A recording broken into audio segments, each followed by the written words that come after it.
The sun was barely cresting over the bleachers when Chief Petty Officer Mason Hale arrived at the Naval Academy grounds, his twin daughters walking proudly at his sides in their crisp white graduation uniforms. At 42, he carried the calm presence of a man who had seen more than most would ever imagine, but this morning, he wasn't a SEAL, he was just a dad trying to hold himself together. Ava and Lily kept glancing at him, laughing every time they caught him wiping his eyes before he pretended it was just dust.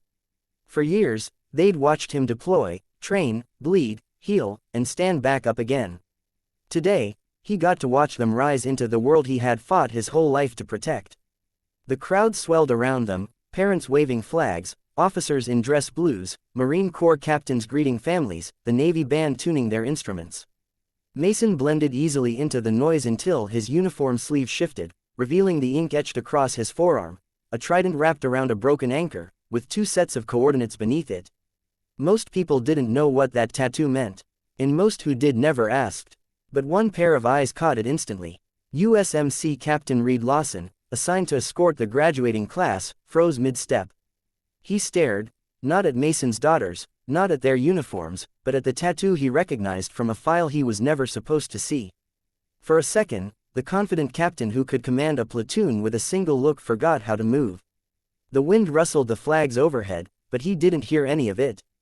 He only saw the mark that belonged to one of the most classified rescue missions in Marine Corps AFRICOM history, a mission whispered about in training rooms, rumored in barracks, and denied by every record that existed. Mason didn't notice him at first. He was too busy straightening Ava's ribbon and brushing an invisible speck from Lily's collar, muttering the same joke he always told, "If you two trip on that stage, I'm changing my last name." They rolled their eyes in perfect twin synchronization, and he pretended not to smile. But then Captain Lawson stepped forward, still pale, still shaken. "Sir," he said quietly, too quietly for a Marine speaking to a Navy senior enlisted. Mason finally looked up, their eyes met, and in that moment, Lawson's throat tightened.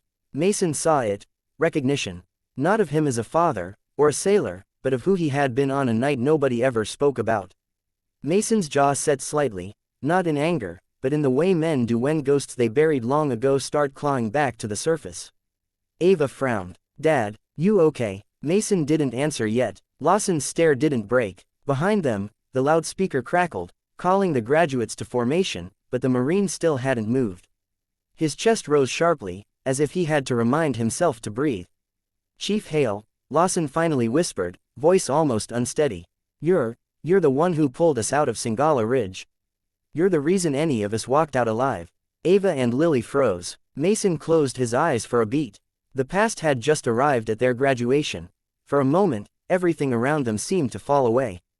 The crowd noise dulled, the band's warm-up notes faded, and the world narrowed to 3 people standing in the middle of the Naval Academy grounds, one Marine captain frozen by memory, one Navy SEAL dad trying to stay invisible, and 2 daughters staring at their father like they were seeing him for the first time. Mason exhaled slowly. "Captain, this isn't the place," he said, voice low, controlled. But Lawson shook his head, emotion tightening his voice. "Sir, with all due respect, I've waited 9 years to say this. You saved my entire squad. You carried 2 Marines on your back while you were bleeding out. We never even knew your name." A flicker of discomfort crossed Mason's face. He hadn't come today to remember. He'd come to forget everything except the pride swelling in his chest for his daughters. Ava and Lily exchanged a quick glance, the kind that only twins could decode instantly. They stepped closer to him. "What mission is he talking about?" Lily asked softly. Mason kept his eyes on Captain Lawson. "Classified. And over." But the Marine still couldn't pull his gaze away from the tattoo. "The coordinates," he said. "That's the extraction point where you radioed for fire support. The anchor," his voice cracked. "That's the symbol your team left in the dust, after we thought all of you were dead." People nearby were starting to notice the tension. A few parents slowed their steps. A pair of officers glanced over. Mason didn't raise his voice, didn't step forward, didn't make a scene, he just lifted his sleeve and calmly covered the tattoo again.